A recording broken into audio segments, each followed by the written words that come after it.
Sickos Club. Sickos Club.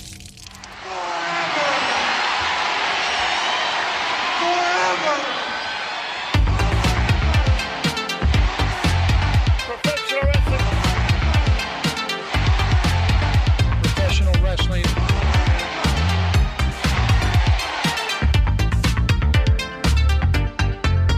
Hello, wrestling fans, and welcome to the first episode of Pro Wrestling Forever.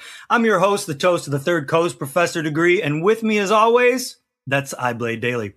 So, why Pro Wrestling Forever? Well, because we're both approaching 50 here. I'm pretty sure this is not just a fad. I think maybe we might be wrestling fans for the long haul. What's the point? Does the world need another podcast from a couple of middle-aged white dudes? Are there really any avenues of professional wrestling that have not been dissected and picked apart to death? That's where we would like to do things a little bit differently, folks. As Blade reminds you guys every single week on our sister show, Sit Down, Shut Up, and Mark Out, we don't talk about ratings. We don't want to talk about numbers. We don't want to talk about things like that. But we have both been watching since we were kids, and we'd like to think we know what we're talking about. We're not going to tell you how to watch things. We're not going to tell you how things should be done. We're not going to tell you what to watch or how to watch it. We're not going to talk down to you because we are peers in this situation. But what we will tell you is we will tell you what we like about professional wrestling and a little bit about what we don't. Beyond that, we just want to talk. There's a comments section. We want you to talk to us throughout the show while we're live. We want it to be a discussion. I don't want to sit here for 2 hours and try to get clicks. Okay, I want to actually converse with you folks. I want to talk about toys. We want to talk about ice cream bars and action figures. I want to talk about WCW cologne. For real. Pro wrestling is what brought Blade and I together as friends, and I would like to extend that camaraderie. We would like to extend that camaraderie. I say I because I'm the host. You're the co-host. Show's live. Leave some comments. We'll try to answer all of them. We want you to challenge us. Pro Wrestling Forever is not about sacred cows. It is about talking really, really fast. The marquee says professional wrestling, but the sign outside the door says no gods, no masters, no gatekeepers, and no holds barred, motherfuckers. And we intend to stick to that for the most part. Yeah, basically the good old days are bullshit. Okay, like pro wrestling isn't meant to be any one thing or another. Wrestling from all eras has great and greatly terrible stuff. And we celebrate it all, baby. So, make sure you subscribe to our channel, Pro Wrestling Forever Pod on YouTube, if you haven't already. And make sure to follow us on social media, namely on Threads, on Instagram. We are Pro Wrestling Forever Pod. And then on Blue Sky, we are Pro Wrestling, the number 4 ever. bsky.social because they have stupid usernames. And I'm trying to get the granola out of my teeth. I'm not doing cocaine right now, just so you know. So pro. So this is the last part that I scripted, and then I'm never going to read from a script again. Professional wrestling is a lot of things to a lot of people, and it is nothing if not contradictory. Professional wrestling is hyper-masculine, it is misogynistic, and it is exploitative. It's also an action-packed drag show. It's burlesque. It's theater. It is gymnastics, and it is art. For every single rule, there's an exception. And professional wrestling fans have the ability to talk out of both sides of our mouth and our ass at the same time. And with that in mind, this is where I segue into our first topic. Yes. Well, thank you, Degree. Our first topic today. You saw the promotional graphics that were created by a very talented artist named me. Our topic today is best worst wrestlers. Okay. Look, Dave Meltzer has a type. Ric Flair, Terry Funk, Bret Hart, Mitsuharu Misawa, Kenta Kobashi, Eddie Guerrero, Bryan Danielson, Kenny Omega, Will Ospreay, etc. And those, to name a few. Yeah, those are obviously incredible wrestlers that deserve tons of recognition. They are heavy work rate wrestlers who are also great talkers and tell great stories. Like, just because you're good at every aspect of wrestling means you're the best. Not in pro wrestling, baby. Not in pro wrestling. The beauty of the art form is there is no golden rule that's always true. There are some people that are monstrously untalented grapplers, but great talkers, or vice versa, great talkers who can't work for shit, or some that can't do either, but still have so much presence and aura that they don't really need to.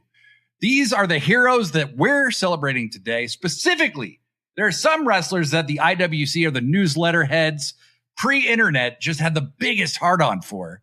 And they love to mock them. And those takes have just aged like shit. And we're going to get into that.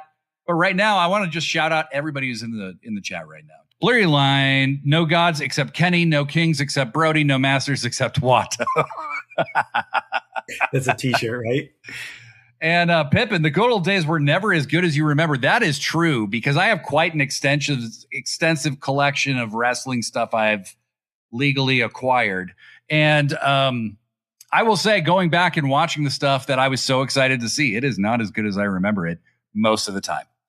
And especially when you hear people like, you don't hear this so much anymore, but back a few years ago, it was bring back the Attitude Era, bring back the Attitude Era. You fucking watch the Attitude Era. You can watch about 15 minutes of every episode and you just fast forward through the rest. It really is mostly like, go watch Stone Cold's promo that night or his match or whatever, or The Rock's bits or whatever. And then kind of everything else is just maybe, you know, like maybe. Yeah, and you hit a point eventually where even with The Rock, he just says the same thing every single week, so you can just skip that, watch the one from 2 weeks ago. So the thing that got this ball rolling when I pitched this idea to Blade, of all things, I was watching, this is actually a while back, it was like a Madison Square Garden house show from WWF back in the early 80s, and it was Hulk Hogan versus Kamala, which is not a match we probably want to really discuss for a lot of reasons. But the thing that got me is this is where you talk about work rate. And I'm a work rate guy. The names you named, some of my favorite fucking wrestlers. Yeah, they're all my favorite wrestlers. Yes, exactly. I'm a big fan of the Zack Sabre Jr.'s, the Jonathan Greshams, the Deonna Purrazzo's, the fucking people that tie you up in a knot. I like that shit too. But I'm watching Hulk Hogan wrestle, and it's very easy to criticize Hulk Hogan's wrestling. He can't wrestle. He has zero work rate. But to say that he can't work is just patently ridiculous, at least not in 1982 or 83, because that dude had the crowd in the palm of his hand. And a lot of it is PR, good PR on the part of the WWF, just 80s, the spirit of the 80s. But there's that whole thing with wrestlers where it's, why do a lot of the older guys will tell you, don't work so hard. You don't have to work that hard. You only have to do a little bit. And that guy knew what he was doing. You know what I mean? That guy basically got his ass kicked for fucking 20 minutes, did this for a minute, and then all of a sudden the crowd fucking went wild. But the crowd went wild. The other thing is they knew everything he was going to do, they knew was coming. Yeah. Like, you're just waiting for it to happen. He's going to kick out of whoever's finisher it is he's facing, right? Mm-hmm. He's going to act like he's impervious to pain. He's going to do the same routine. He's going to shake his finger. He's going to shake his finger, the point at him, the do the fist thing. Like, the thing about Hogan that I will say is I think he was more talented than people want to give him credit for as an actual wrestler, not a grappler per se. Right.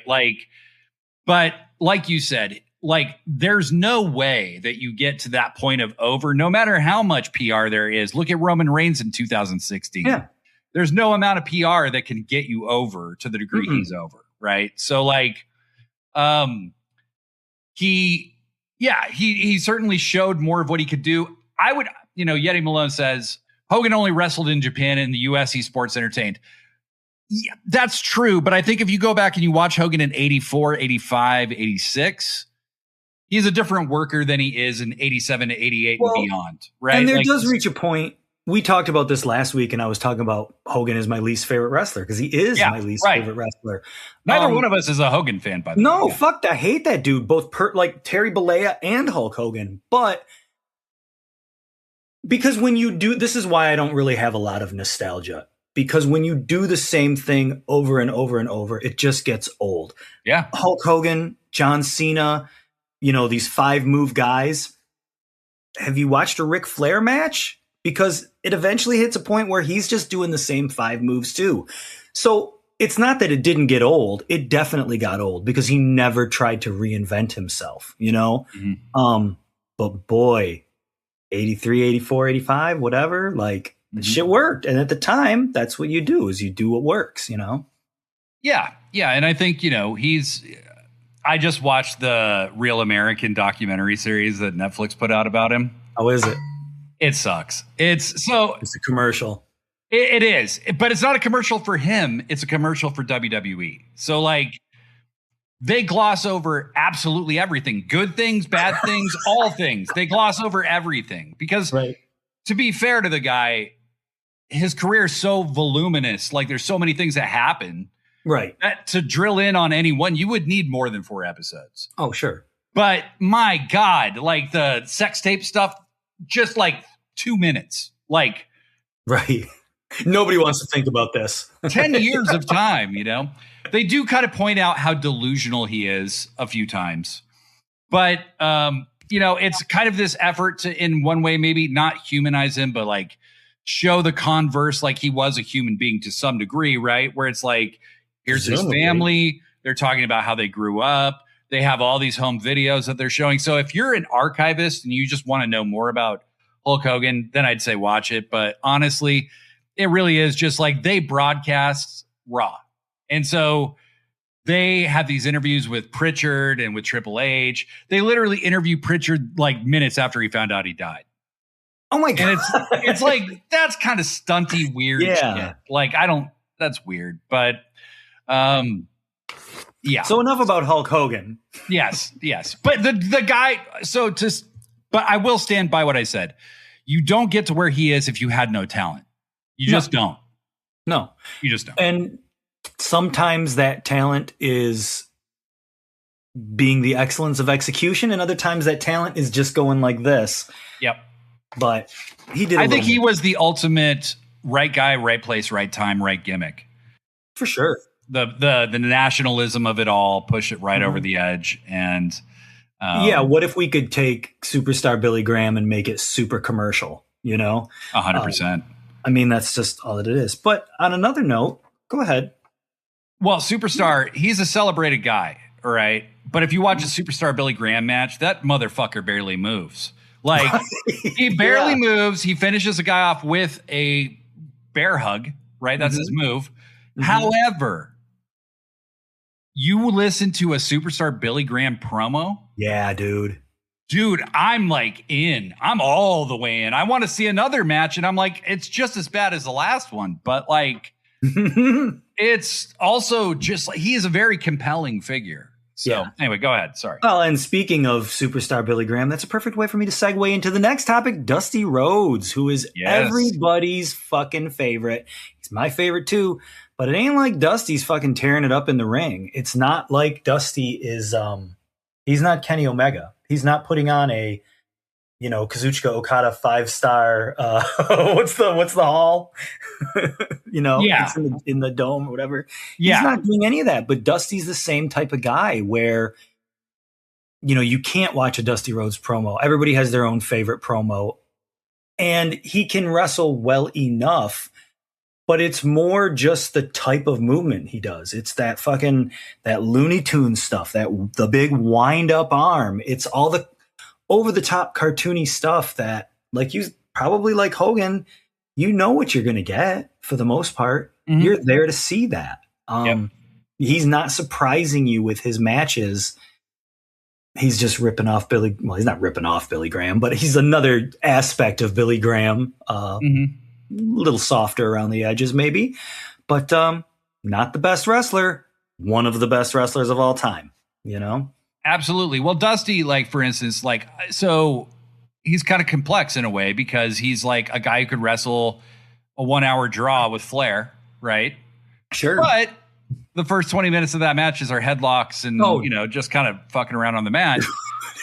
But Dusty, and he's another guy where you know what he's going to do, you know, but you bought into his character so much.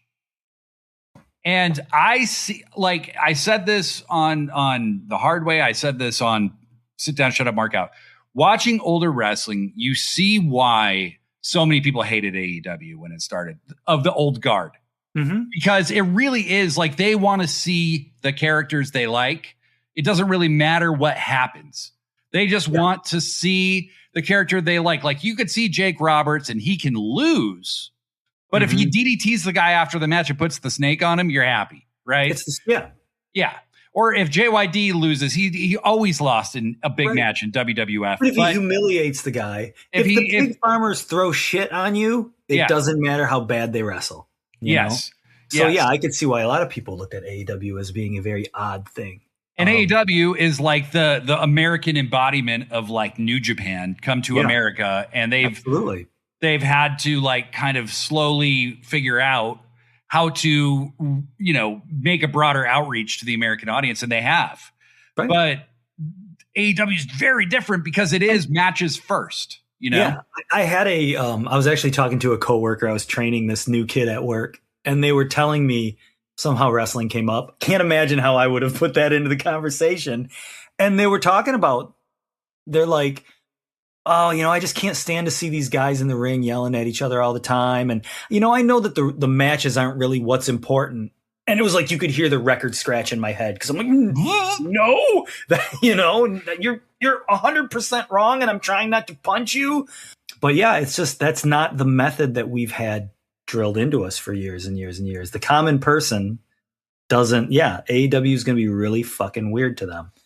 Anyway. Yeah.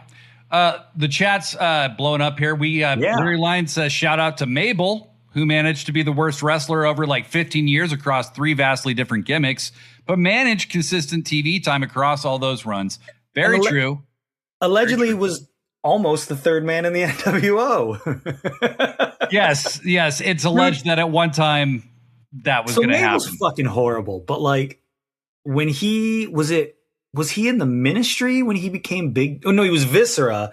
And then he became Big Daddy V, where he took the shirt off and he just had and he had those orangutan titties that were just. That's how he worked. That was his work rate right there. Yeah, watching him jiggle. I couldn't stand Mabel until he did that gimmick. Then I'm like, okay, well, like this, like I don't know. I like the circus aspect of wrestling. That dude made his living in pro wrestling. You know what I mean? Yeah. Like that's making it to me. Let's see. Skewered Universe. Hogan got to a point where he's 3 moves: the ear cup, the power up, head shake shit, and a leg drop. Agreed. And that's, I started watching wrestling in '89. And so I didn't see the earlier Hogan stuff for a long, long time. But as I've seen his stuff from 84, 85 with Piper and Orndorff and stuff like that, like there's more work to it. But by 87, certainly after Andre, I would say he's very much the ear cup. That's pretty much all he is. He just becomes extremely lazy. And I mean, like I said last week, by the time I tuned in, same as you, he was already phoning it in. Well, one thing I will say is in this documentary, they really do talk a lot about how beat up he is, like how fucked up he is. And he talks a lot about, if I could do one thing differently, the only thing differently I would do is I would stop doing the leg drop before I ever came back to the States. Because the leg drop really is the reason he had like 25 back surgeries. Have you ever fallen on your tailbone? Yeah, it hurts. It hurts a lot. I was on a bouncy thing one time, and you're in a bouncy house? Off, and I was like, dude, I was sore for like a week or 2 afterward. It hurt so fucking bad. Is there video footage of this happening? No, I'm sorry. My sister-in-law was there. I'll give you her number. Okay. All right. At your own risk, pal. All right. Pippin says it's only 4 episodes. I thought it would at least be 6 to 8. Yeah, it's only 4. Blurry Line says a shout out to Luke Gallows. Like no one's accusing him of being a good worker, but again, he's had like a 20-year career across every company, and he's a guy again who can get you interested in what he's doing at the very least. And Gallows, he is not. No, I do not like Luke Gallows. No. Skewer Universe, prior to Polka Dot Dance and Dusty, I didn't know anything about his prior career until I was an adult. His WWE stuff to me got boring after a bit. Yeah, totally. Yeah. Because he just was becoming what Vince. Props to Dusty, though, because they put him in those polka dots to bury him. Yup. That's what I was just going to say. But they fucked up by letting Jimmy Hart write his song, because that song ruled ass super hard, and Dusty got himself over anyway. Exactly.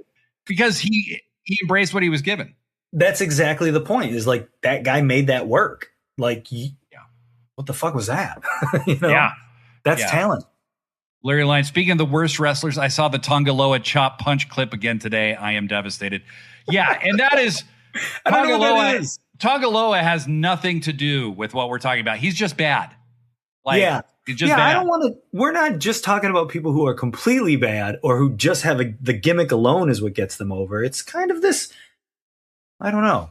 Talking to somebody in the ring. What's that? You need a big old hole to bury. Big Duff, baby. Yeah. Thank you, Billy. Nice to have you with us, friend. Okay, so let's get into some of our picks. Yes. For the best, worst wrestlers ever. We talked about Hulk Hogan. Talked about Dusty Rhodes. We've talked about Dusty. So why don't I read one off my list? Please do. First guy on my list, Sid Vicious. Now, this is of particular interest because Sid was just inducted into the Legacy Wing, the wing that they just invented this year, so that Stephanie McMahon could talk for 40 minutes and Sid's family got like 2 minutes to briefly acknowledge this fucking legend of the industry. And is the Legacy Wing supposed to be like, because you're dead? Or I think it just means you're dead. Yeah. Okay.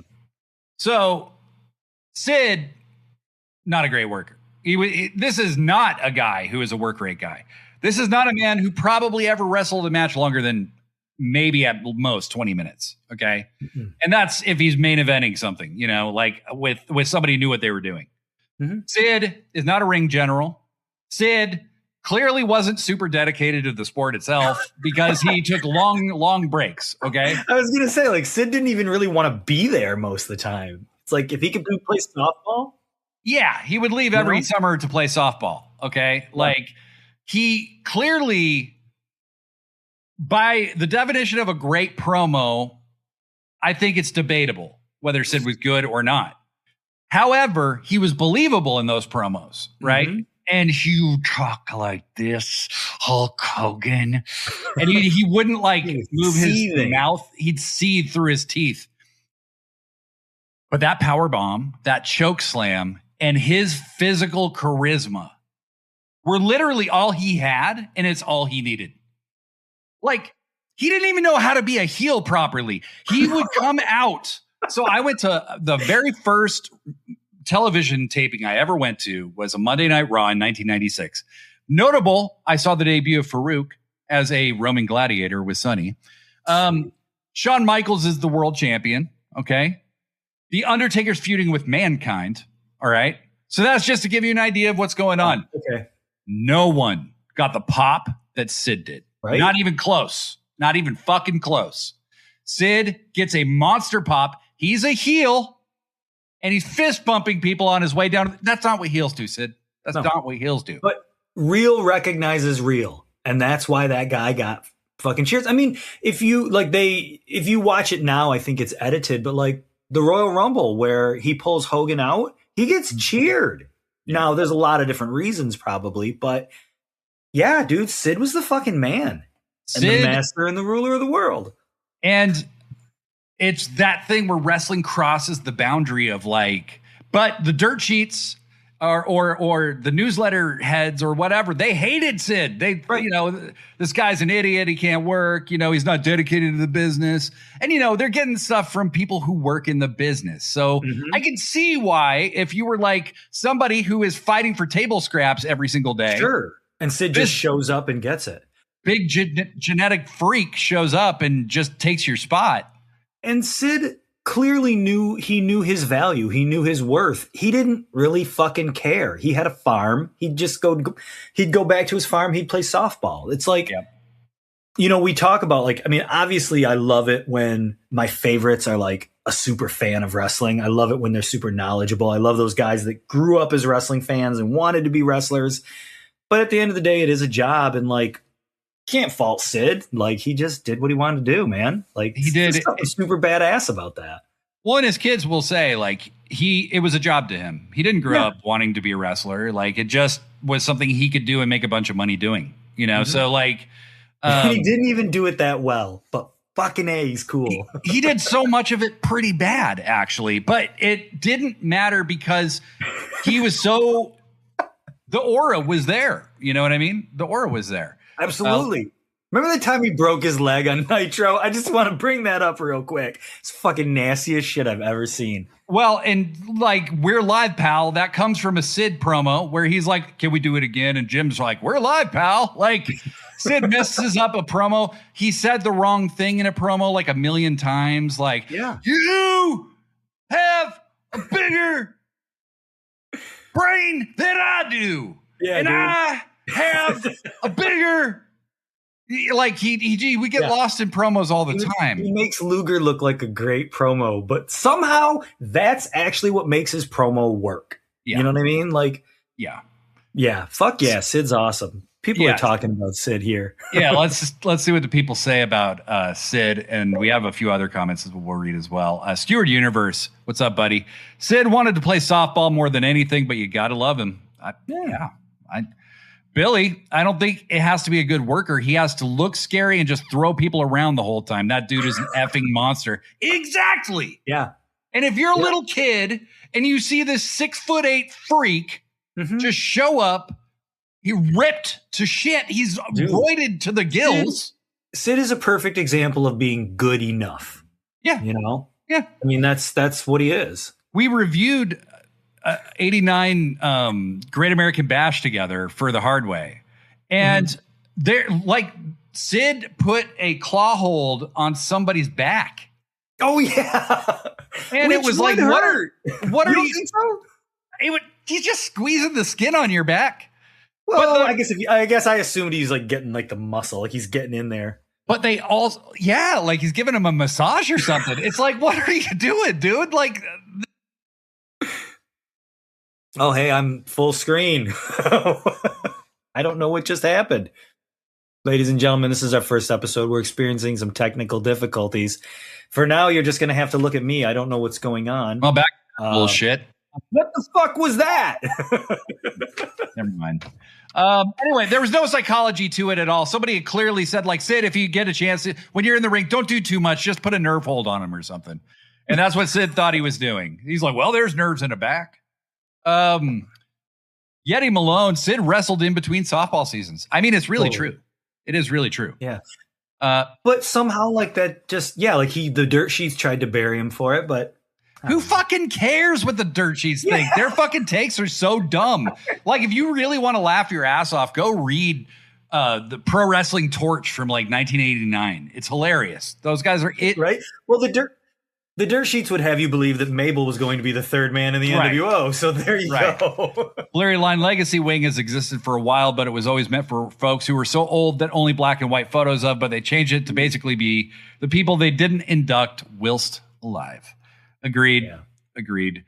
Blurry Line, Sid is a goated best worst wrestler. Like, on paper, everything was terrible, but he had ridiculous charisma. That's literally like, he proves that that's kind of all you need, you know? Because the opposite side of the coin is Van Hammer, who also had the look, but had nothing else. Right. And I mean, he's just like, if you want to say to yourself, imagine if Sid didn't have the charisma or the aura, you just go, he would be Van Hammer. He'd just be Van Hammer, yeah. I mean, it's that people everybody that talks about wrestling loves to talk about the intangible, right? Like, oh, he's got that certain something. That's what Sid had. It wasn't skill, but he had that intangible. Yeti Malone says, I can't wait for a certain someone to move to the legacy wing. I have no idea what you're talking about, Yeti Malone. No, I can't imagine. Are you talking about Donald Trump, the current president of the United States, who's also a WWE Hall of Famer? He could be moved to the legacy wing. He could very quickly be moved to the legacy wing, yeah. Skewered Universe. Sid was just someone you couldn't help but like. He had a style that worked. Giant muscular dude who just beat the shit out of people. Exactly. The little mullet, when he just had like that little bit and it just looked like he took ramen noodles and they were kind of sticking out of the back. Fucking like a Kikkoman like ramen packet and it would just like move in one piece. Yes. Oh, it's like like a lamb. He was always on top of his perms. Pippin, does the boogeyman count? I don't think he ever had a great match, but dude found a gimmick that made an impact. I think so. I think you could. I mean, people did. Yeah, there was something intriguing about the boogeyman. Well, he was also like 50. And he lied about his age to get into Tough Enough. And he ate worms. then they got rid of him, and then they just made him eat worms. I mean, he beat Booker T at a WrestleMania. Did he Yeah, really? yeah. Oh, I didn't know that. Oh, thank you, Blurry Line. I'm half the man you are, and I have half the brains you do. Yeah, that's a classic Sid promo. Classic Sid promo. Thank you.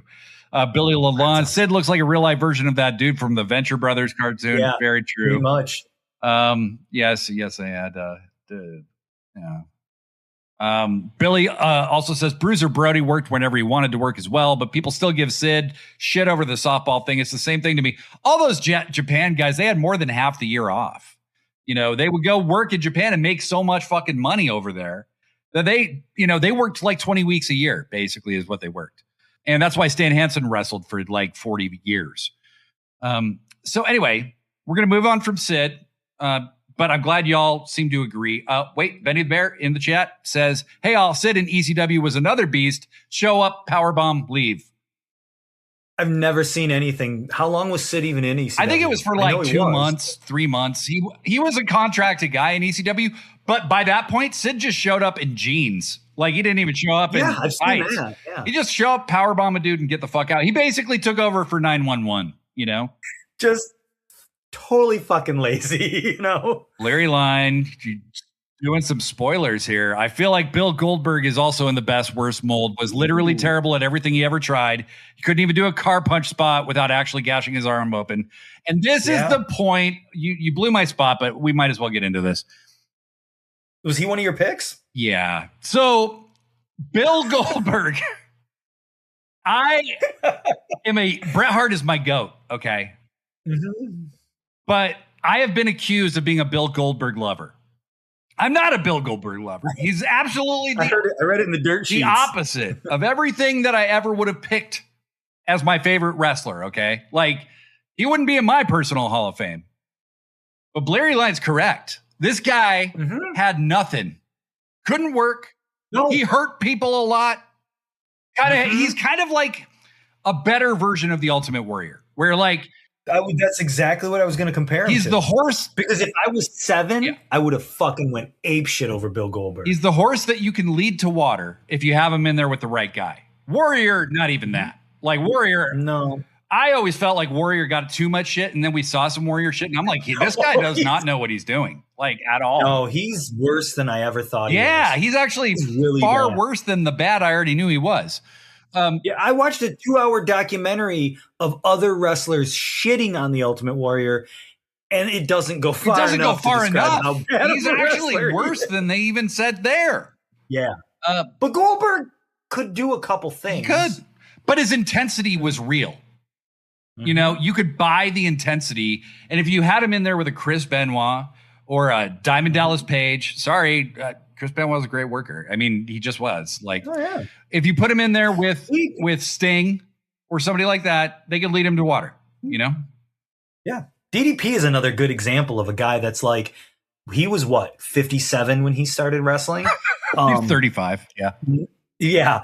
I mean, like, you're never going to say that DDP is like, you know, whatever, Will Ospreay, but like, man, DDP had that fucking let it ride, DDP, let it ride. Yeah. I fucking love that dude. Like, just so fucking cool. What's this? I think from like, Nitro, honestly, that Nitro era from like NWO on, DDP is probably my favorite guy.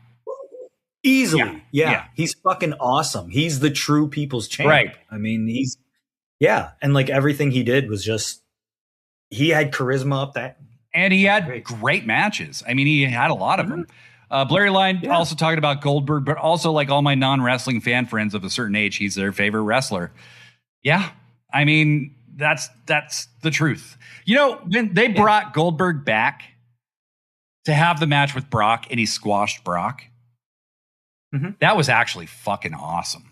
Like, because Goldberg still had the intensity at that point. And then they stuck with it way too long. Like, have him do that match, then have him lose at WrestleMania to Brock in another fantastic. And he's gone. The only 5-star match I think I've ever seen that's under 5 minutes long. Because they just threw everything at each other and one of them got pinned, you know? Nuclear Vessels X. I need Netflix to do a Goldberg documentary just for them to get some good quotes out of Bret Hart. If you want some good quotes out of Bret Hart, by the way, that Hogan documentary. So Bret is like very complimentary towards Hogan about him as a worker, his talent level, all this stuff. And then he talks about WrestleMania 9 and Bret's going, yeah. And then Hogan comes out at the end because he's my buddy to save me. And they show Bret going like, go get him, Hulkster. And then they show Hogan body slamming Yoko and pinning him. And then they cut back to Bret and he goes, yeah, fuck you. He also has a drink in his hand. So my thought is they get Bret a little drunk before he says this stuff, or Bret just doesn't give a shit. Either way, I love Bret. So WrestleMania 9, dude, what the fucking fuck? Terrible. and it's so interesting because so many people say the same thing, which is like, even as a kid, you knew that wasn't good. Mm-hmm. You knew that wasn't good. And I felt the same way. Wasn't. I was like 11 when it happened, and I was like, that wasn't good. No. Bleary line, I don't like praising Heyman because fuck him, but he also he made that Brock Goldberg feud. Him and Mania shouting, he's in position, Brock, and selling everything like death. Yeah, totally agree.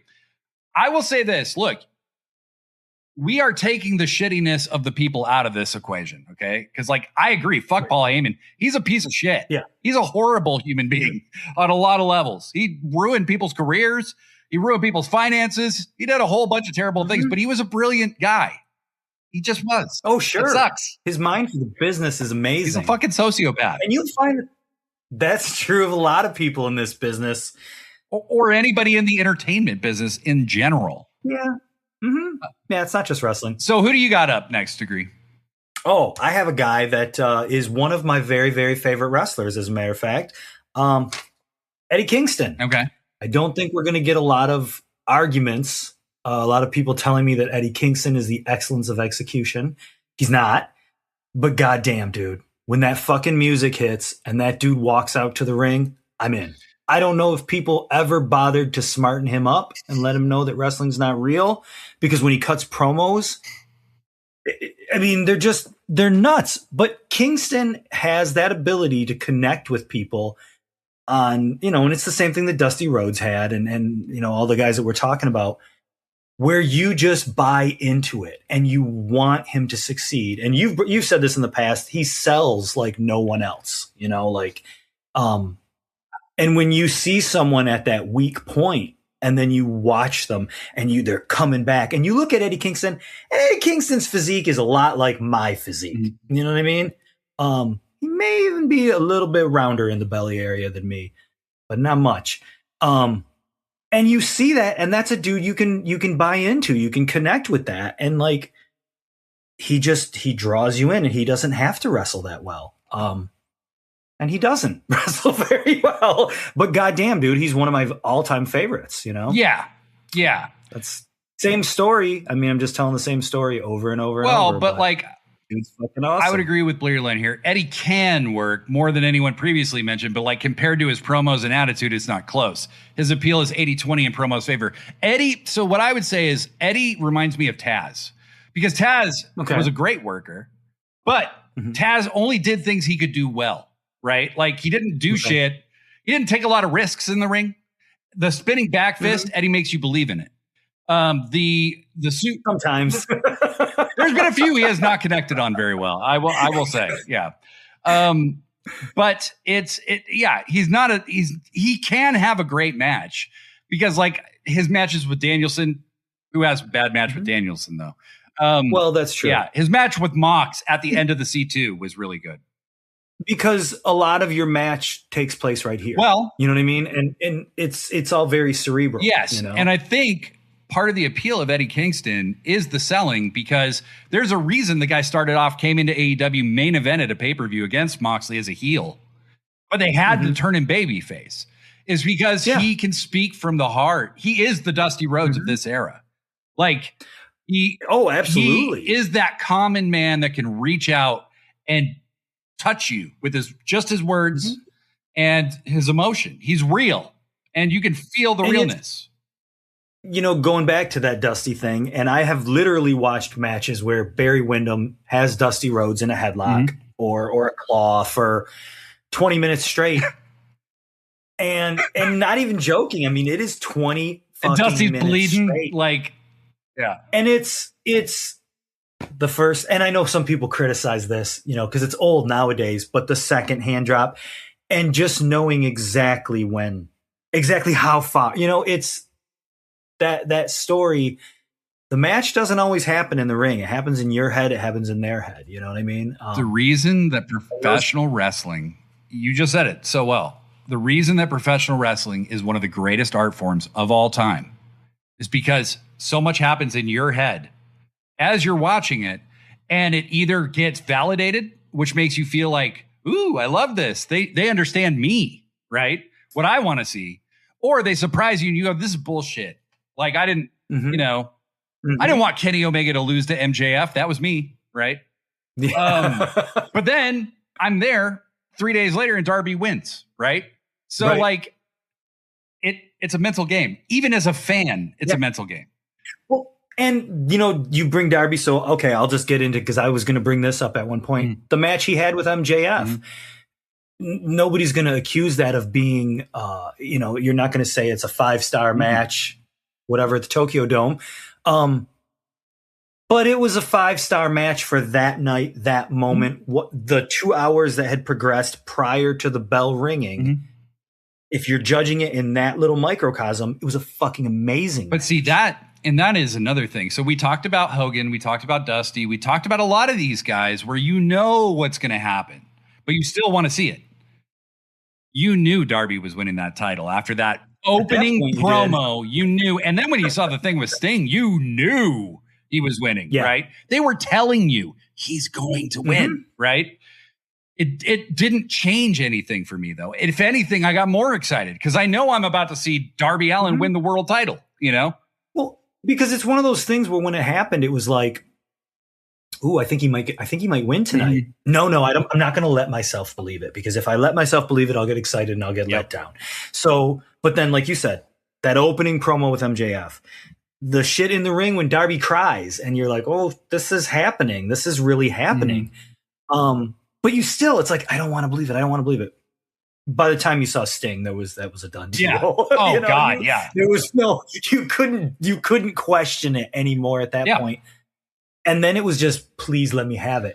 And doing that match that fast like that, exactly the right way to do it. I thought so. And I think the surprise was the right way to do it too. But I think if you had built that up in a month-long feud, I think it would not have had the impact that it has. Well, and I think the way that it has. Sends a cool message too, which is like, hey, look, anything can happen in AEW at any time. The world champion may not be paying attention and realize he has a match that night that he didn't know about, and he might lose the title because of it. Well, and then it's that whole thing that we talk about with Eddie and Dusty, and Darby's got it too.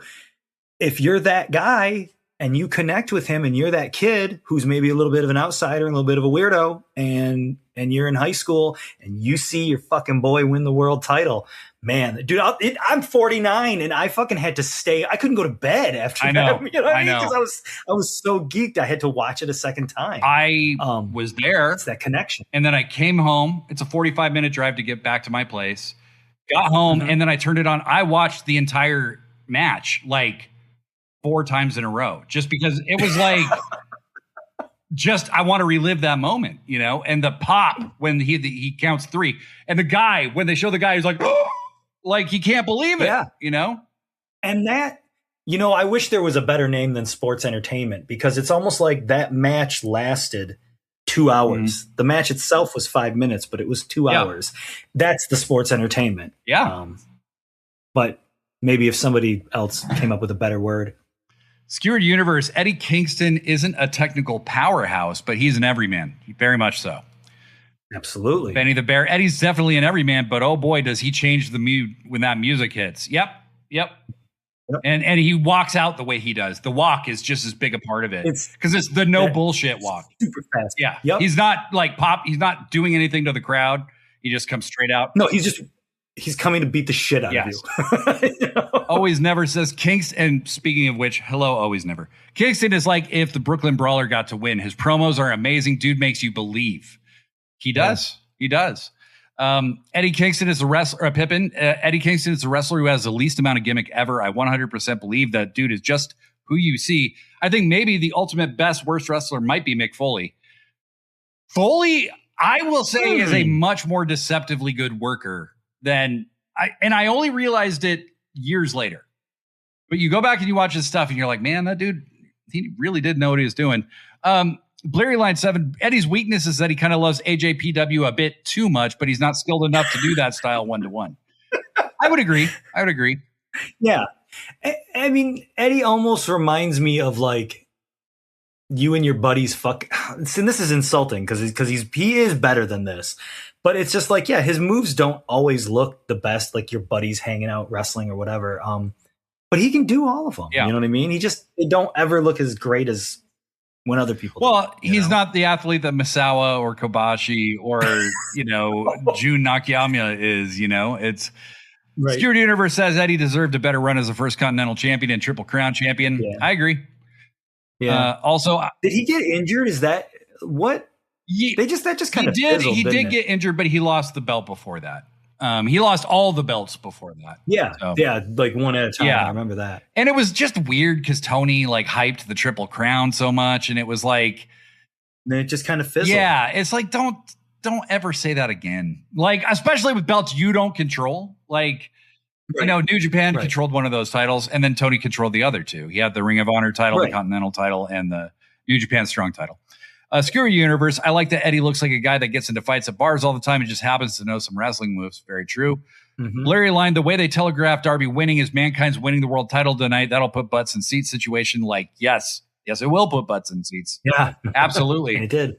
Screwed Universe. I remember when Orange Cassidy won a match during a picture-in-picture break in like year 1 or 2. Yes, he did. Yeah, I do. Larry Line said against Jack Evans. Yeah, against Jack Evans. He was one with a small package during the picture-in-picture. Yeah, I remember that. Blurry Line, I prefer wrestling theater to describe sports entertaining things without alluding to WWE's branding. Yeah. Always Never, Eddie Kingston definitely needed a better run. He lost the belts way too quick. Blurry Line, I did get to see Eddie in person with all the belts and it was sick, I must admit. Yeah, no, I mean, seeing him with those belts was cool. I just wish there had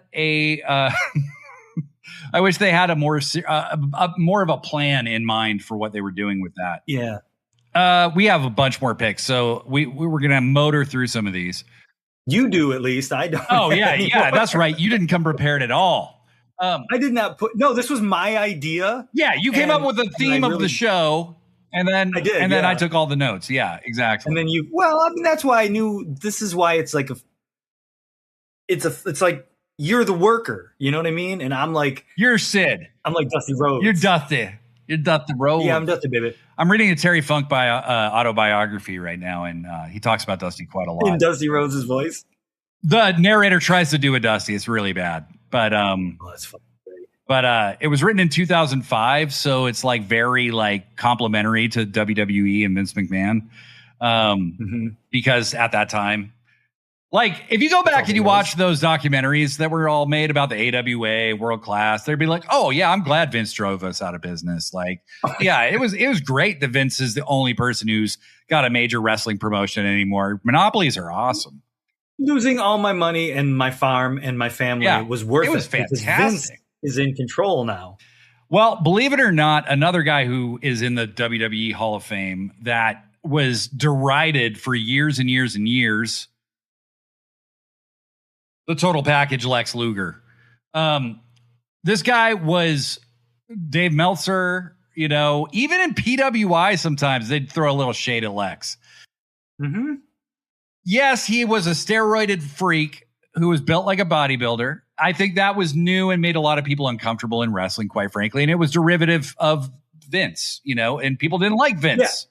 I was just going to say it was Vince encroaching into NWA territory. And so then when people who aren't even in WWF are like starting to look like that, because Luger came up in Florida and then went to Crockett, I think that rubbed some people the wrong way.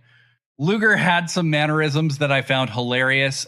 Degree and I talk all the time about how when he's giving a promo, he's like, I am one of the best in professional wrestling, and Ric Flair is going to see what professional wrestling is when he gets in the ring with the total package. But he always does this thing with his finger. Also, Lex does this frantic breathing thing that I find hilarious, which is he's been wrestling for literally 2 minutes. And he's going, he's like breathing through his mouth like it's a backstroke or something. Like it's really weird. But Lex could do 60 minutes with Ric Flair, and he did it a lot. He did it a lot. Mm-hmm. Now, I'm not saying that Lex could, that he was a great worker, but I don't think he was a bad worker. His stuff looked good that he did. We watched, what was the one we watched for the hard way? Capital Combat. Where it was Luger versus, what's that? Well, actually, we watched Wrestle War 90. What was the one where he fought Flair? That was Sting him. Was on that crutches? Was him versus Flair with Sting in the crutches. Dude, it was a great match. That match was what changed my mind about Luger, because I was the same thing. I looked at Luger. My main memories. I didn't like the narcissist the narcissist was better, but like the All American shit, I didn't really care for. No, I hated that. And then he just seemed like he was phoning it in pretty much the whole NWO era. Yeah. But like going back and watching that, and yeah, maybe Ric Flair was carrying him through that match, but that was a good ass match, dude. And Luger was like, I was into him by the end of that, There's a guy, and even a former tag team partner of Lex Luger that I have on my list that we'll get to. Same thing. You may have had to carry him, but he had the athleticism to be carried to that level. Mm-hmm. And Luger, you can't wrestle for 60 minutes if you don't have a shitload of stamina. Mm-hmm. I was listening to a podcast, and somebody put forth a theory that what if when Sting got hurt in 90, you have Lex win against Flair, and then you have Lex turn on Sting.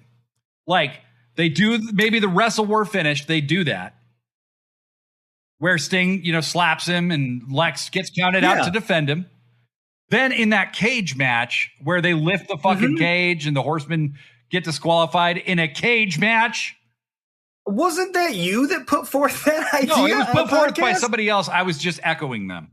Oh, you just did it. You echoed it on another podcast because we used to do together. Yes. But what if they had Lex win that cage match? Yeah. And then Lex, after just turning babyface, immediately turns on Sting because Sting's getting the title shot at him. Yes, that is. I think WCW awesome does so much better business if they move forward with that. And Flair has very loudly declared that he said he wouldn't lose to anybody but Steve Borden because that's what he promised him. But I think it could have been more interesting to have Lex lose it to Sting. As much as it would have, I mean, yes, Flair losing to Sting would have made Sting the man, obviously, because Flair was the man. But that would have been a better story. And it would, considering what we got, which was nothing, which was. We got the Black Flair Scorpion. Right. No. Yeah. Let's see what the folks are saying in here. In speaking about your pets, Blurry Line says, at least his pets are allowed in the same room as him, unlike his human kids. That's just part of being on this show. The kids are not, you don't acknowledge them. You don't talk to them. If you have children, you pretend they don't exist when you're on the show. No. Billy, Luger was way cooler in Florida when he had that 5 o'clock shadow beard and the headband. It's a deep cut, but I know exactly what you're talking about, and I agree. And I think he was Lex Luger. Lex Luger. They just pronounced it that way. No, they did not pronounce it that way, but that's how it was spelled. Oh, was it? Really?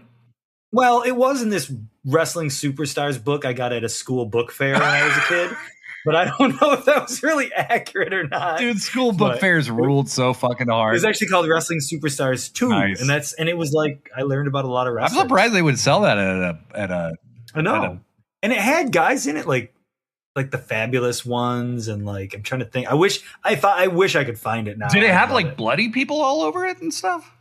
No, it had like red and orange lettering on the front. They kind of looked like cowboy letters, and it said Wrestling Superstars 2. And I think Flair was in it. I don't know. There was nothing bloody. No, think it was like one of those things like Bill Apter did it as a side project kind of a thing, like that big hardcover book. I have that on my shelf, whatever. Skewered, I don't know what the title of that book is. Skewered Universe says, I hated the narcissist Lex Luger gimmick. I think not enough people remember how bad that was. I agree. Here's how bad it really is. So Lex is going to do the WBF, right? And at WrestleMania 8, they're talking to him on like satellite feed or something, right? And Bobby Heenan is literally about to come, talking about Lex's body. Like, he is so over the top and like, look at those glutes. Look at those striations, just all this stuff. It's wild. Like, Bobby goes way overboard. And then Lex gets in a motorcycle accident and can't do any of it. Right. But they had him signed to the WBF because that got around a no-compete clause he had with WCW. Right. And if you look in the chat there, you'll notice that Billy Lalone says, I have that book from the school book fair. Is that mine? Do you have my book? It's very possible I just gave it to you. You guys can work out show and tell a little later, all right? What's that? Billy also says he was always weirded out by a little by Lex Luger's abs because he's had these weird little bumps on the one side, and I was always like, what the fuck are those little ball bumps in his abs? I don't think I'll ever look at him the same. Thanks, Billy.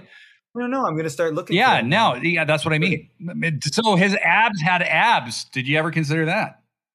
Maybe they did. Or maybe it was like the boil that was on the side of Dusty Rhodes' better way. You know what I mean? Larry Line says Lex was the hero America deserved, whether they want to admit it or not. It's very true. It's very true. Luger was a powerhouse that could pull off some impressive wrestling moves here and there. I totally agree. He could do a drop kick, leapfrog. He could do stuff. He just rarely ever did it.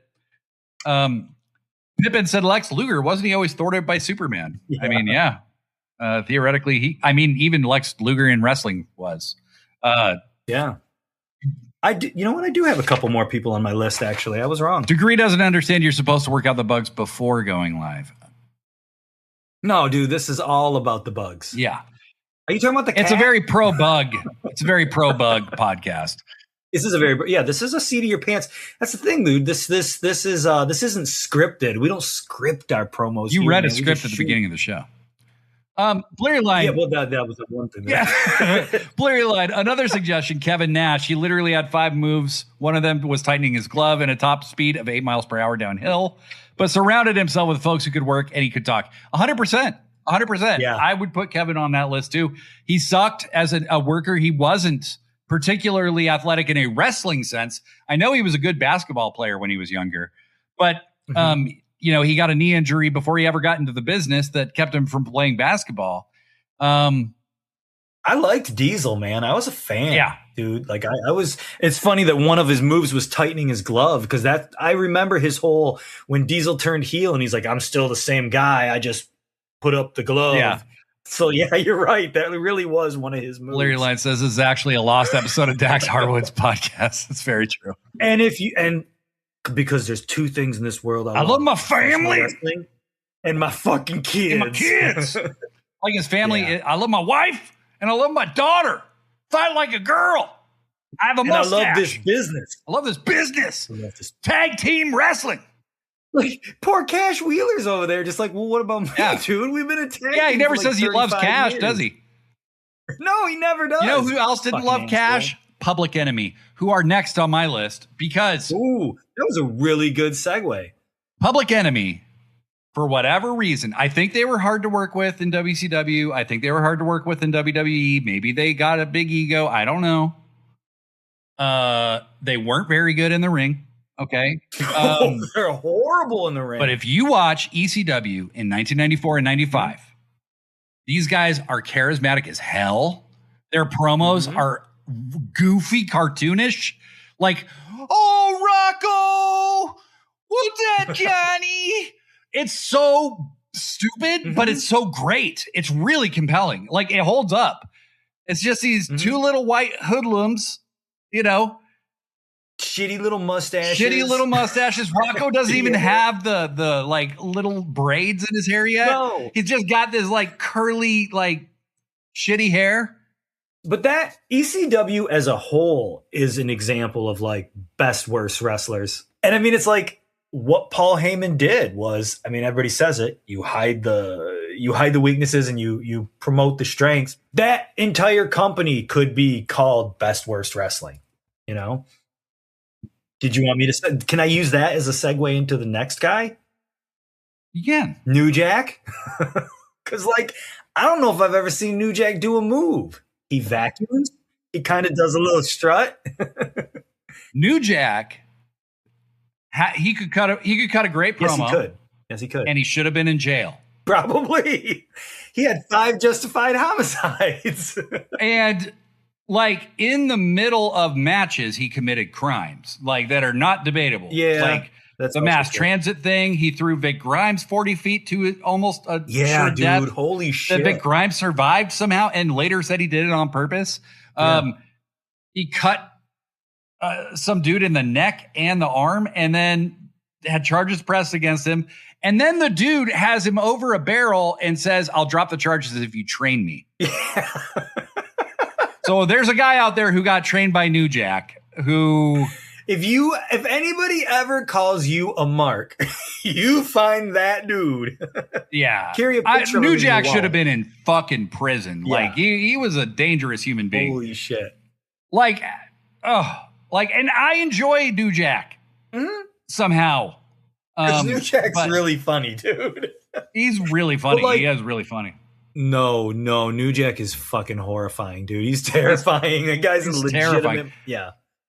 He was a decent athlete. You know, he could jump far. He did some crazy shit, like jumping off the fucking balconies and shit. He was brave. He was brave. Or he was just really fucking high. I'm not, maybe both. Yes. Skewered Universe says Dax's love of cash doesn't need to be spoken. It just is. Skewered Universe. I always thought Public Enemy was supposed to be a joke. I mean, they were, and they were on so many levels. But man, yeah, they were like when they were in ECW, they were very popular. And it was like when they came to WCW. I was excited. I'd never seen them, so I was like, I had been reading about them in the aftermags for at least a year, and I was really excited to see them. And then they were like, they did the table stuff. They tried to make them wrestle like normal wrestlers, and that's why it didn't work. Well, and that's a lot of like where the ECW, like the shitty fan cam and the editing all kind of came together to make something better than it was, you know? Well, Paul E played to that is the ultimate example of Heyman's genius. He played to the strengths of what they had, which was like he could edit all the matches and make them watchable. Yeah. And because if you watch like the ECW like home video stuff where they show the full match, not so good. No, not very good. Also, it's just one hard cam. Yeah, which the whole time gets old. Yeah. Yeah, not good. Blurry Line, a lot of ECW can go into this list, and spoiler, they will be. Like there was Jerry, RVD, Taz, Mike Awesome, and Tanaka. Then basically no one else could work, but had an amazing connection presentation. Again, blowing my spot, bro. But yes, New Jack did a lot of moves, not wrestling moves, crime and murder moves. Like too much crime even for modern AEW, I would say. Like not kayfabe crimes, like real crimes. Do you want to see a felony be committed? Yeah. Assault be committed on your television? New Jack was a Def Jam character who happened to be a real person, very much the case. Benny the Bear, New Jack, king of the 2000s shoot interviews. That man, I saw footage of that man saying how much he loved cocaine like a year before he died. Yeah, in like Dark Side of the Ring. And he died of a cocaine overdose. Yeah. So, you know. He died doing what he loved. And it's like somehow, like I know all these things about how just despicable New Jack was, but it's like I get like this little. But you kind of loved him too. Because he's like there's something about him that's like a teddy bear. Like he's just kind of adorable somehow. And I don't. We're gonna have to do an episode of like our favorite problematic gimmicks that we still like. Like you were talking about Kamala, and I'm like, I know it's racist as fuck. But I love James Harris, and I love the way he did the gimmick, and he was pretty good in the ring for like 1 year or 2 years, maybe. And I love the gimmick in spite of all that. I mean, Kamala is a legend. Kamala rules. You know what I mean? Yeah. He rules. But like, yeah, it's not surprising Jerry Lawler came up with the gimmick. Problematic. Yeah. So, next guy, Sandman. Let's be real. So, I did this to myself, okay? I watched all of the network available 1993 ECW. You're making me feel terrible because I did absolutely no preparation. Oh, I didn't do it for this episode. I did it for fun. Ooh, okay. Because so much of ECW is available, you can literally watch it from beginning to end, kind of, you know? And so I wanted to see all of it. Like, how did the Sandman develop from this lame fucking surfer gimmick? Right. Okay.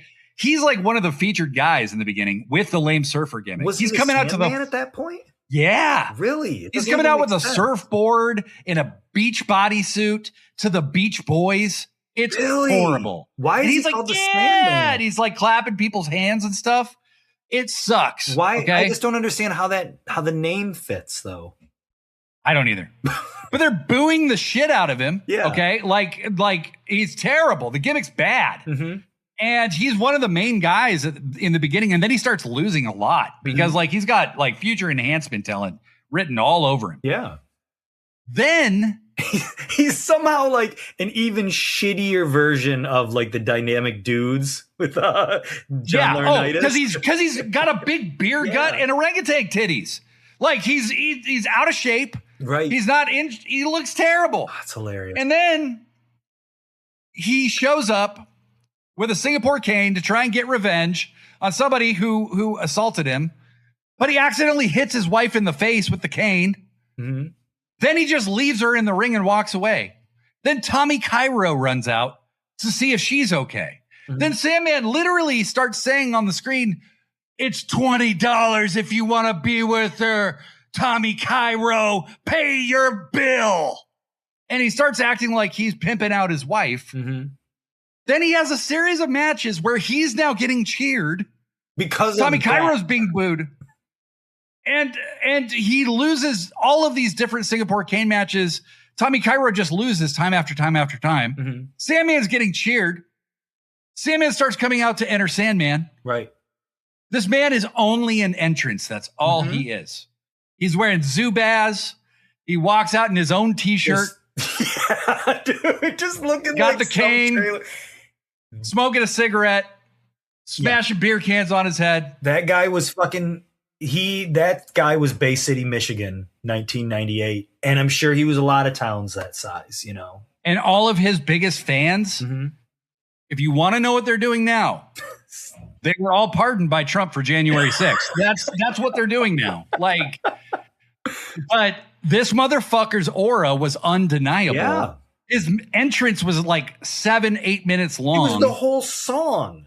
It was the whole song, and sometimes it started over. Yeah. And like Enter Sandman's not a short song. No. Like it's a 5-minute song. And I don't remember anything he did in the ring because he was terrible. He was drunk off his ass by the time the match started. You know, and he would do the sloppiest, shittiest looking leg drops off ladders. He would take crazy bumps. He doesn't look like he's had any training whatsoever. No. And what's interesting is when you see him as the Beach Boys Sandman, he clearly has been trained to bump and stuff. Like he's a little better in the ring at that point because he's trying to be good. Right. And later he just realizes he doesn't have to be good at all. Like, because people just are cheering this guy who's pimping his wife, and Raven, who then convinces his wife and child to turn against him, is the heel. Unbelievable. Dude, you got to get into the comments because people are going nuts and it's awesome. Yeah. Bleary line. Dude. OMFG. Sandman is this list. Yes. The fucking episode of Futurama where they turn Bender into a human.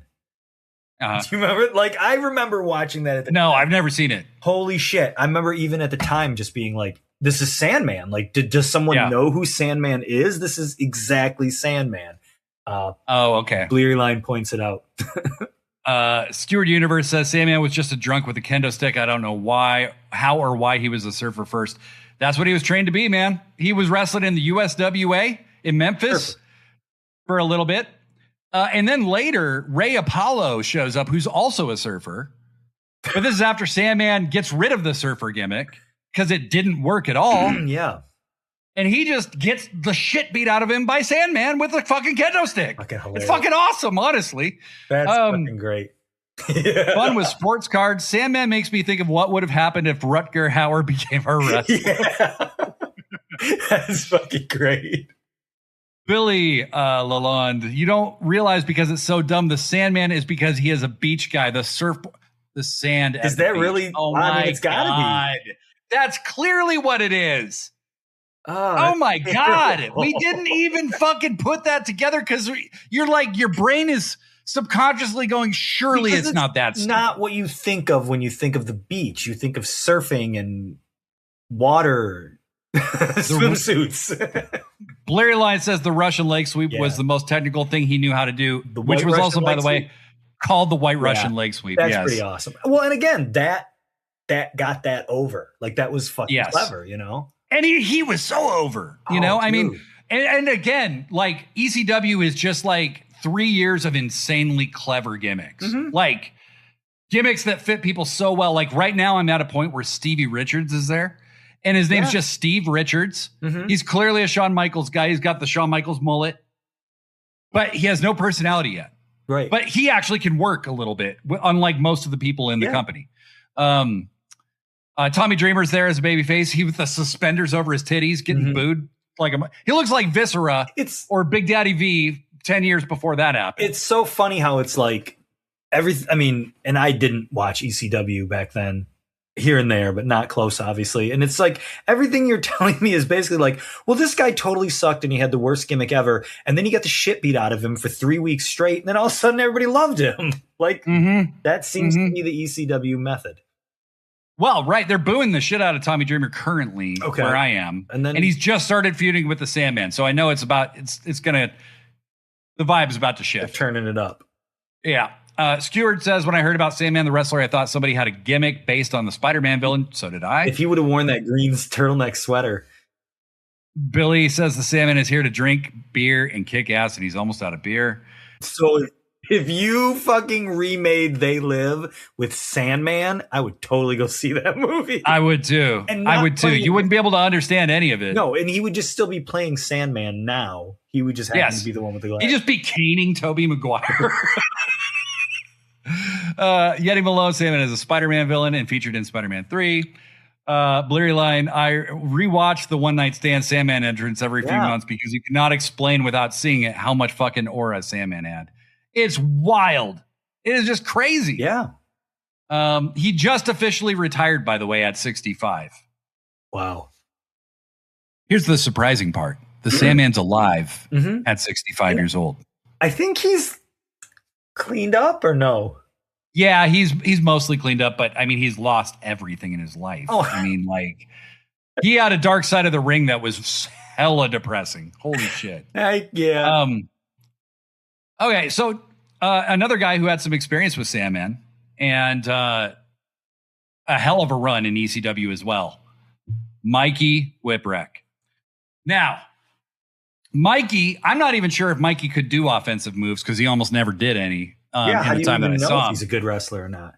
He's a former Triple Crown ECW champion. He was the TV champion. He was the tag champs with Cactus Jack. And he was the ECW World Heavyweight Champion and successfully defended the belt against Sandman and Steve Austin at one point by pinning Steve Austin. Okay. That's a real thing that happened. Right. So he's a literal enhancement talent that could have been completely unnoticed. And in the beginning, he just loses a bunch of enhancement matches, right? But his sense of humor and his comedic timing is so good that Paulie clearly had this idea for a jobber who, by circumstance or good fortune, just keeps winning, right? It's a great idea. So it's fantastic, and it's executed so well. So he wins the television title because Taz interferes on his behalf, and he pins the Pitbull. Pins Gary Wolf, right? And then he keeps having matches where people are murdering him. Mr. Hughes, 911, like all these people. And like literally 911 pins him and then he keeps beating him up and gets disqualified. Right. And Mikey at a certain point is like, I just need somebody to take this belt off me because it hurts so bad. It hurts so much. That's great. And he cuts this promo where he's like, look, you guys, I don't know if there's a man or a woman or a dog or a child in this country that I could beat up. But what I do know is I'm going to defend this television title till I can't anymore. He loses it to Jason. Okay. The sexiest man on earth. Defeats I him. remember Jason. Yeah. Oh, dude. And then he's in a tag team with Cactus, and Cactus is a baby face, right? Because of course he is. And Mikey wants to lose the tag titles because he's constantly getting killed in these matches because Cactus barely ever tags in. He's like, you got this, Mikey. You go get him. And Mikey gets destroyed over and over and over and over, but they keep retaining those tag titles. It's fucking great. And the fact that they made it work over the course of 3 different belts is really impressive and a testament to how over the dude was, you know? And he's literally one of the most decorated ECW wrestlers, technically. Right. Ever. And the crowd is way on his side. Mikey. Oh, I remember liking Mikey Whipwreck, and I wasn't watching it at that point. It was well after the fact when I knew who Mikey Whipwreck was. And yeah. Heyman did such a good job getting him over that WCW signed him. Yeah. He was in WCW for like 2 months. Great name, too. One of my favorite fucking names in wrestling. Mikey Whipwreck. Mikey Whipwreck. That is such a good name. And it is a perfect segue into the next thing I wanted to talk about, which is not necessarily any one specific wrestler, but jobbers in general. Last week on Dynamite, Samoa Joe took on a guy, Cody Chun was his name? Yeah. Oh, yeah. And I'm familiar with Cody. Yeah. And like the classic Cody Chun, baby. Go ahead. Classic Cody Chun. Yes. I don't know. That's what he was. That was his Defy gimmick. Yeah. Okay. Yeah. So like, I'm like, this name sounds familiar. I don't really know who he is, but the name sounded familiar. But he got his ass beat in a spectacular fashion because your job as a jobber is to do the job. You're supposed to make the other guy look like $1 million. And Joe came back and looked like $2 million because Cody Chun was fucking awesome. So it's kind of a shout out to a lot of those jobbers. You know, a lot of people, you just see guys get manhandled. And especially if it's like a Steiner's match, they're not really wrestling. The other guy's just throwing them around. But like when they're literally being killed in the ring, that's what's happening. But like there are plenty of great jobbers out there who are great workers. They just, even like QT Marshall is kind of one of those guys where it's like, I don't want to see QT Marshall have a 10-minute match, but I want to see him job in a 5-minute match. And like the matches he had with the Costco guys, fuck yeah. Like that's, you know, you got to be good. You got to be good. If you're going to make somebody else look good, you have to be fucking good. So yeah. And, you know, Barry Horowitz Universe calls out Barry Horowitz, one of the most famous jobbers there is, with a great gimmick. Yeah. He's always patting himself on the back. Because did he win one match and that's why he started doing that or something? No, he did it before he won any matches. He had been in global wrestling, and he was not a jobber there. He was more of like lower mid-card guy. He occasionally won. Goes to WWF and beats Chris Candido. He beats Skip. And that was the big upset. And then they wrestled again at SummerSlam and he beat him again. Right. Skip never beat him. And then they kind of pushed him for a minute and then he went back to being a jobber. It's like he could have been Mikey Whipwreck and they didn't. Oh, easily. I think that he might have been inspired by Mikey Whipwreck. Sure. Larry Line makes a great point. Orange Cassidy took a lot from Mikey in hindsight. I'm tired, Renee, as a Mikey promo. Oh, wow. It is. That's a good point. Is. Yeah, because then he did that whole long thing where he was wrestling constantly and like the tape would just more and more tape on his shoulder and whatever. Yeah, that's a good point. And they were putting makeup on Mikey to where he'd have a shiner and he'd have like, he just looked like he got ran over by a car. You know, I mean, it's just so funny. Skewered Universe, do you think Ciampa took the self-pat on the back from Horowitz? I don't know. I don't know. Always Never Says Horowitz is so cool when he got that awesome jacket with the hand on it. So dope, right? Dude, that was great. Oh my God. That shit was great. That shit was great. Oh my God. I love pro wrestling. Yeah, pro dude. wrestling forever, baby. That's where that shit comes from. Yes. Is pro wrestling forever is like, that's what I say instead of just this shit is awesome. Yeah. Like pro wrestling, just may this never go away because I love this shit. Yeah. Oh my God, that's great shit. So I said I had another guy on my list who was a former tag team partner of Lex Luger. And very much like Lex Luger, might have needed to be carried. Mm-hmm. And I kind of blame Bret Hart for the way this man is perceived because of a story Bret tells about him. Davey Boy Smith. Mm-hmm. I don't think he was ever considered a bad worker. But until Bret writes his book about their match at SummerSlam 92, which we watched. I think that was the first Hardway you were ever on, was it not? No, I think I came on just after 92? That. But I I knew it was right around that time that you came on. Yeah. So we rewatched SummerSlam 92, and that match is still unbelievable. For as much shit as Bret talks about it, that made so Bret tells a story that Bulldog and Jim Neidhart spent the entire summer smoking crack, like not doing what they were supposed to be doing, right? Jim Neidhart was always in trouble anyway, always getting fired and rehired and fired and rehired, right? And that Davey, when it came time, that Bret and Davey had worked everything out well in advance, and that the night of the match, Davey said, "Bret, I'm fucked. I don't remember the match." And Bret, walked him through the entire match. Right. And Bret's basically, I love Bret, but he's a mark for himself to the nth degree. He basically just says that he had a match alone. Yes. I mean, the way he talks about it, But when you watch the match, Davey is so fucking athletic. Mm-hmm. You couldn't have just done the match by yourself. No. Davey has to be extremely athletic. And I maintain that beware of dog thing, if they had just gone ahead and put the belt on Davey, instead Sean just dropped it to Davey, even if it was for a week. The world title? Beware of dog pay-per-view. Yeah. I think Davey could have been a credible world champion when he had Jim Cornette with him. I don't like Jim Cornette, but if Davey had somebody doing the talking for him. Yeah.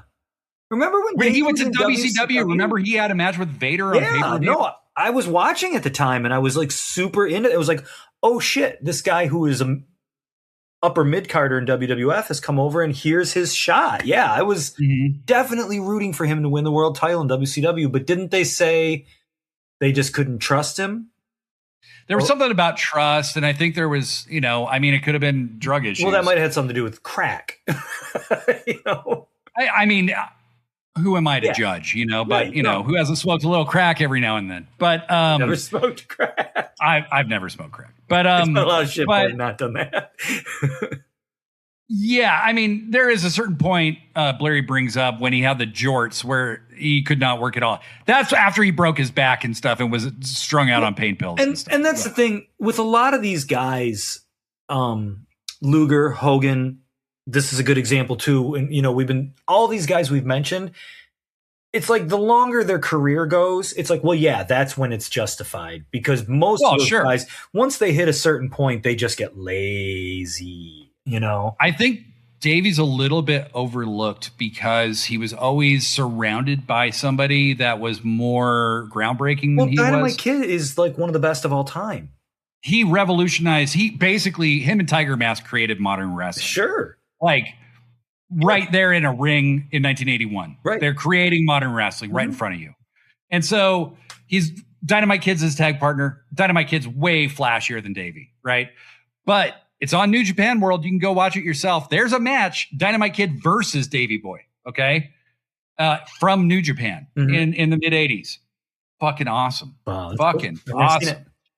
And Meltzer and Wade Keller and all these people are always going on about how much steroids he was on. Well, of course he was. So was Hogan. So was every other goddamn person. Piper was on steroids too. Bret Hart was on steroids too. Even Arn Anderson talks about the guys you didn't think were on steroids were taking steroids. Now, if I find out that Arn was on steroids, I'm going to be like, he did it wrong. It's disappointing. I don't know. Well, it's like, Arn, you still have to work out.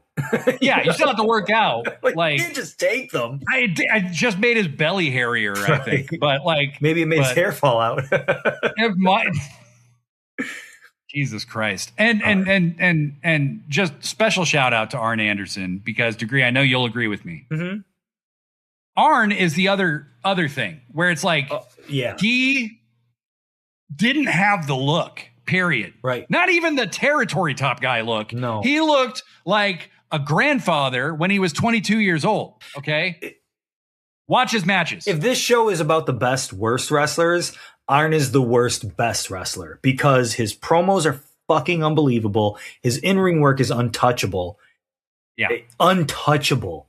And literally one of my favorite all-time wrestlers. Yes. Ever. But he just looks like your uncle. He's an uncle wrestler. He's an uncle wrestler.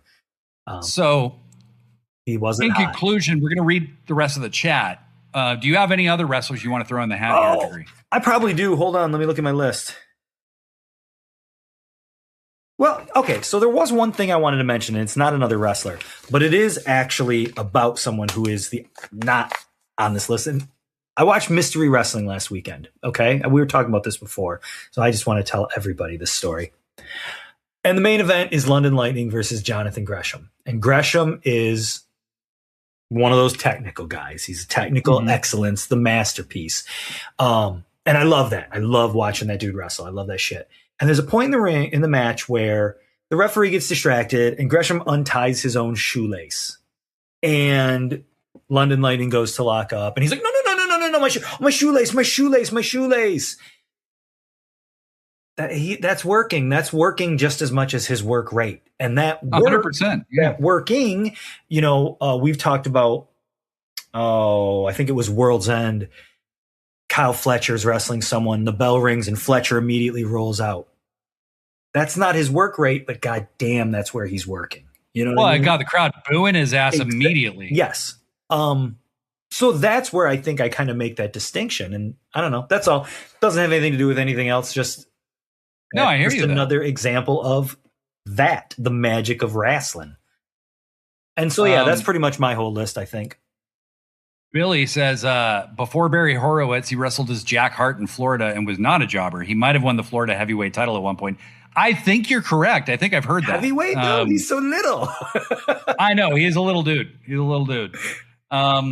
Skewered Universe, they legit got me behind Barry Horowitz as a kid. I mean, yeah. It was like the Red Rooster that actually worked, like they was successful. Okay, well, we didn't work with Taylor. Let's try it with this other guy. When Bruce Pritchard is like, well, if Terry had just embraced the gimmick, it's like, no, dude, that was terrible gimmick. That was stupid. You literally made him behave as though he was a human rooster. Yeah, that's there's not okay. No way you're going to embrace that gimmick. No. Blurry Line, I need to mention Santino. There is absolutely no reason for him to have had the length of career he had other than him managing out stupid booking and making it funny. Totally. Yeah. I think Santino is one of the better comedy wrestlers ever. Yeah. He's still even around. The stupid Cobra. Oh, yeah, he's still around. He's not good anymore, though. Well, didn't somebody hypnotize the Cobra at some point? It was a no, they did all kinds of shit like that. Yeah. And I thought that shit was great. Yeah, he was funny. And it's so funny because people who loved that stuff hate some of them.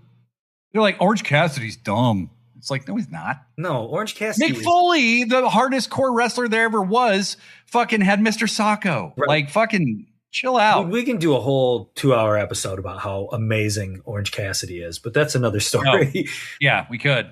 And I do want to encourage you all, if you're listening to this on Wednesday when it comes out in audio form, make sure you subscribe to our podcast on Spotify or Apple Podcasts or YouTube or wherever it is you listen to podcasts, but also tell your friends. And if you have ideas for a theme, send them to us. It's just like our social media handle. It's Pro Wrestling Forever Pod at gmail.com.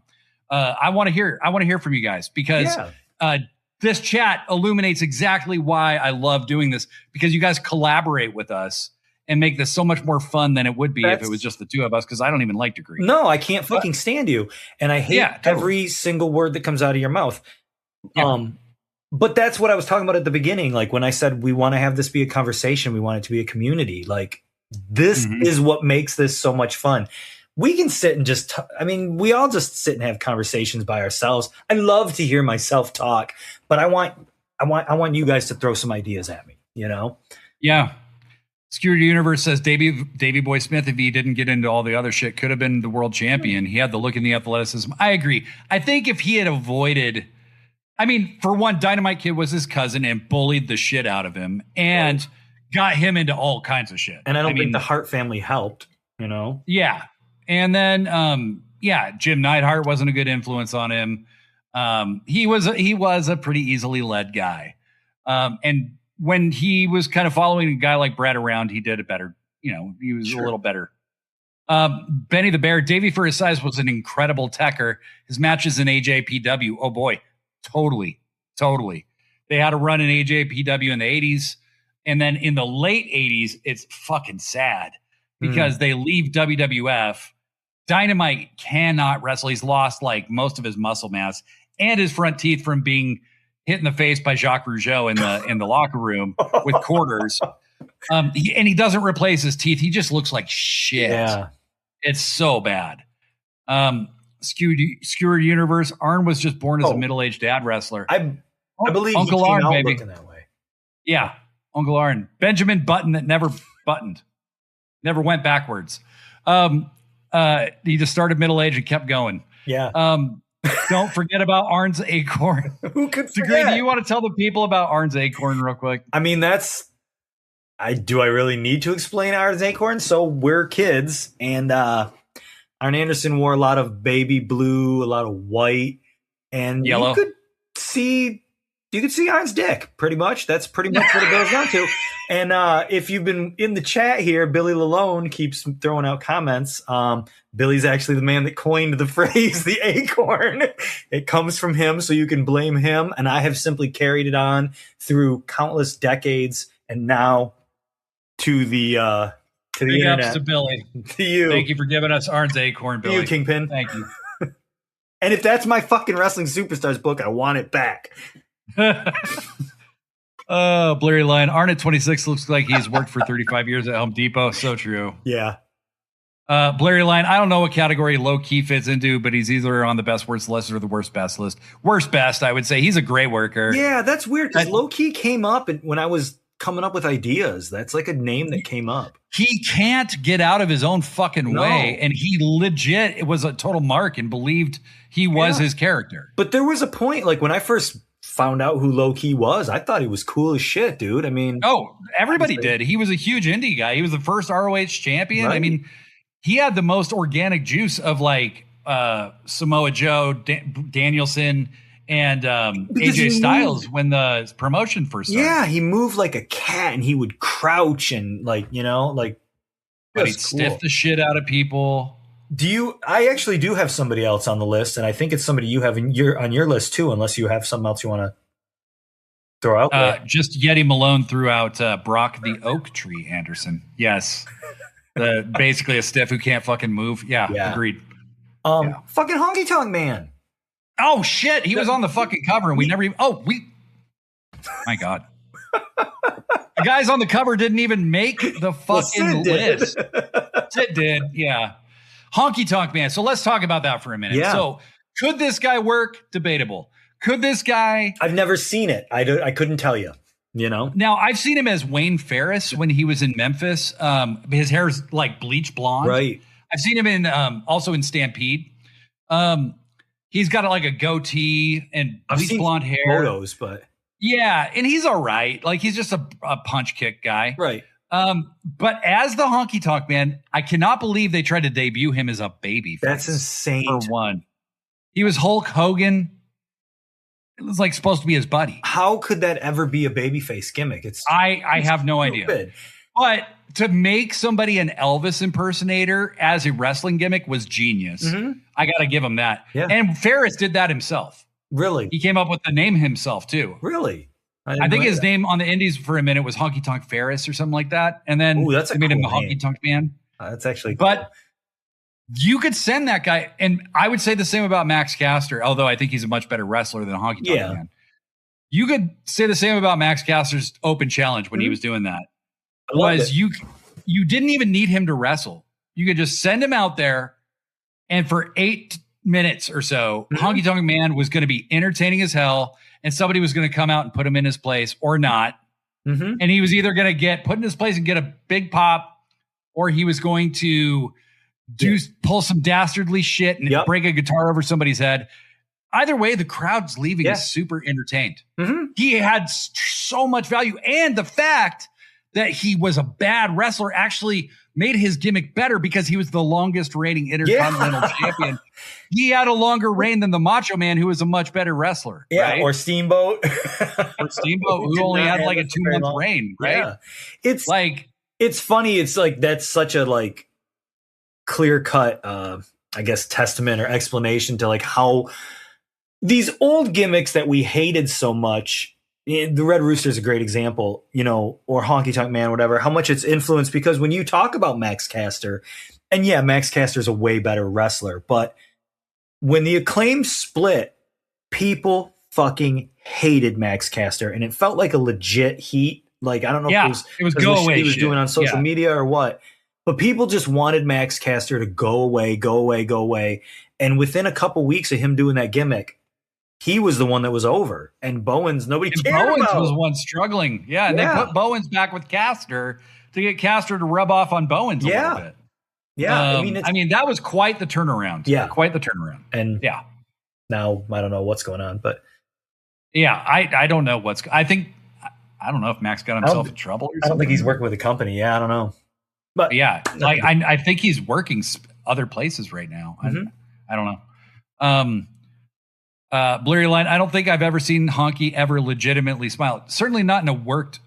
I saw an interview with Honky Tonk Man talking about how nobody in the business has ever even just said, "Hey, Honky, thank you for everything you did." And then he used the example of giving him a McDonald's gift certificate as a nice thing they could have done for him. And I was like, what? Just some sort of gesture, basically. You made hundreds of thousands of dollars, and you want fans or young wrestlers to give you McDonald's gift certificates? What's wrong with you? At least they could have done. Skeward says, seeing Honky Tonk as a kid, I always thought he was an older dude that was just an Elvis impersonator that could kind of wrestle. I mean, kind of. The shake, rattle, and roll was over, Right? I mean, because Rick Rude had the Rude Awakening. And he made a neck breaker look destructive. Yeah. You know what I mean? Honky Tonks didn't look like shit. I mean, and it took Rick Rude forever to set that move up. Like, and he would, it's just nothing. He would realistic. usually try to do it about 14 times before he actually hit it because it was so slow. And then weirdest tag team rhythm and blues with Honky Tonk and Greg Valentine. I have, they're in my wrestling room. My action figures are set up. Like the actual men are in your room? Yes. Let them out. Both of them are still alive. I just pay them to stand there. All right. I met Greg Valentine once at a Comic-Con. Really? Was he high? Dude, one of his fingers is like two of your fingers put together. Wow. He was really nice. And he was telling me the story about how somebody had a picture. He's like, this guy just came up to me and gave me, it was a photograph that someone had taken of his dad. Johnny Valentine, I guess, way back in the day. I don't know. It's just really nice that he just told me that story, and we kind of had a moment together, and that was it. Fucking enormous fingers.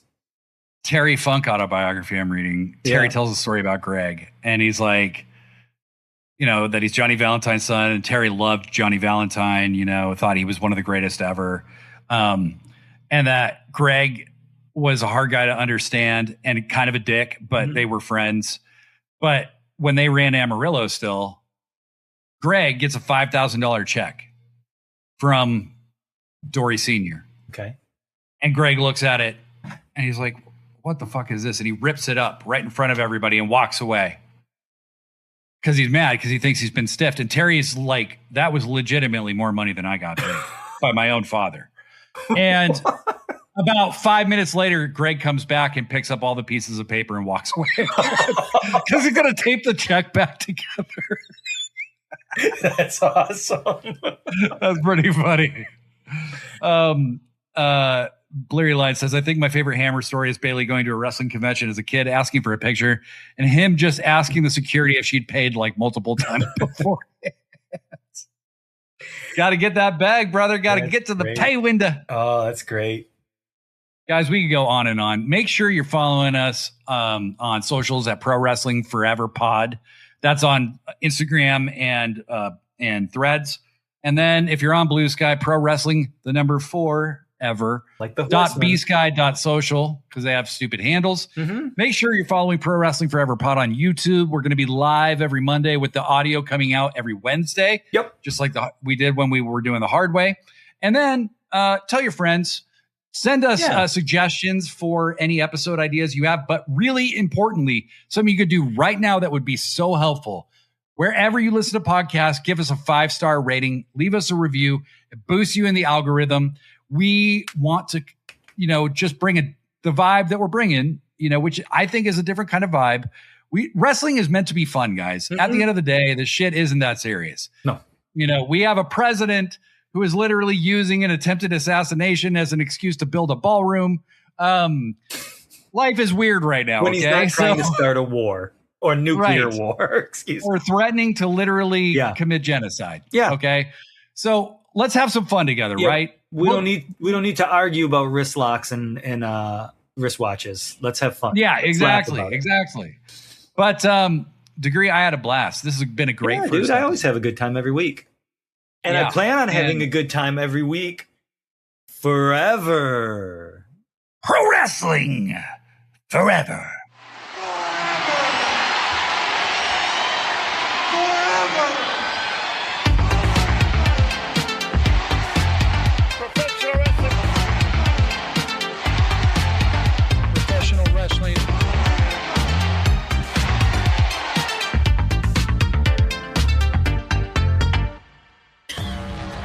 Sickos Club.